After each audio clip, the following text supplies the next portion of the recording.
2018 is a season we should completely forget about for the Arizona Cardinals. They now have new coaches, a new quarterback, and overall just a different roster. Another disappointment revolving the Cardinals was the upside of running back David Johnson. DJ was a first-round pick in most fantasy drafts in 2018 and could be looked at as a bust, but he did finish as the running back 10, which is still an RB1. To me, that's encouraging because that season went as poorly as it could for Johnson, and he still found a way to be a top 10 fantasy running back. If you watched my video on potential breakout teams, you know I'm a believer in what the Cardinals are doing, and I expect them to win at least 5 or 6 games and be competitive in almost every game. There were some games last season where the Cardinals offense didn't cross midfield in the first half. It was that bad. Not to mention the Cards also had the worst offensive line in football last year. So let's get into why I love David Johnson in 2019. The first and most obvious thing is the volume. Johnson is obviously the best running back on the roster and should see at least 80% or more of the snaps in that backfield. Last season, DJ had 258 rush attempts, 76 targets on a team that was last in the league in time of possession. Under Cliff Kingsbury, things are going to be different. Kingsbury's style with calling plays includes no huddle and getting in as many plays as possible. Unless the Cardinals just flat out suck, there is no way they will be on the bottom in number of plays ran. Arizona ranks second to last in 2018 in plays ran with 56.4 plays per game. Quotes from the Cardinals players and Cliff Kingsbury himself make it sound like they want that number to be more towards 80 plays per game.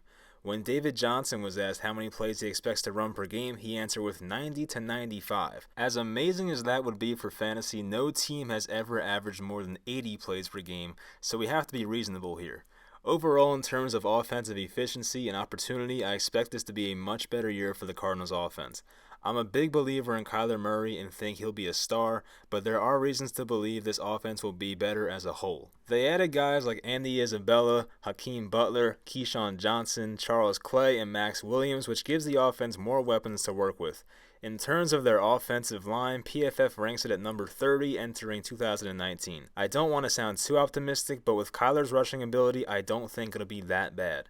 They added guys like J.R. Sweezy and Marcus Gilbert to their line and get their guard Justin Pugh, who missed 9 games last year due to injury. This line can't get much worse, and I can see a world where they finish between 20 and 25th best line in football, which isn't great, but certainly a whole lot better than last year. Another thing that'll benefit David Johnson is Kyler Murray's rushing ability. We see it all the time when there's a mobile quarterback, it opens up more opportunities for the running backs.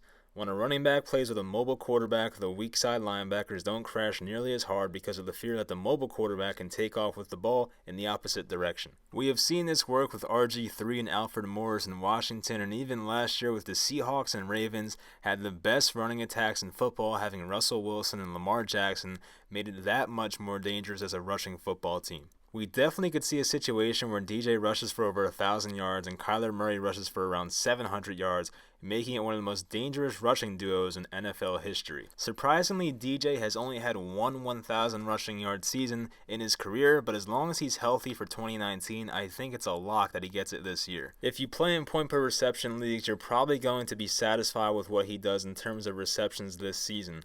In his big 2016 season, Johnson had 80 receptions on 120 targets. Now, I wouldn't expect that big of a number, but 70 receptions and around 100 targets is definitely a reasonable amount for him in 2019. Another thing I love about DJ is he knows how to find the end zone. I'm not sure it's a specific skill, but some players have a nose for the end zone compared to others. Even last year, Johnson had 10 total touchdowns in what some call a disappointing season for him, and in his monster 2016 season, he totaled 20 touchdowns. In terms of his health, Johnson has had a good track record of staying on the field aside from one season. The good news is he played in all 16 games in 3 of his 4 NFL seasons. Of course, he only played in 1 game in 2017 due to wrist surgery, but that all seemed like a freak accident.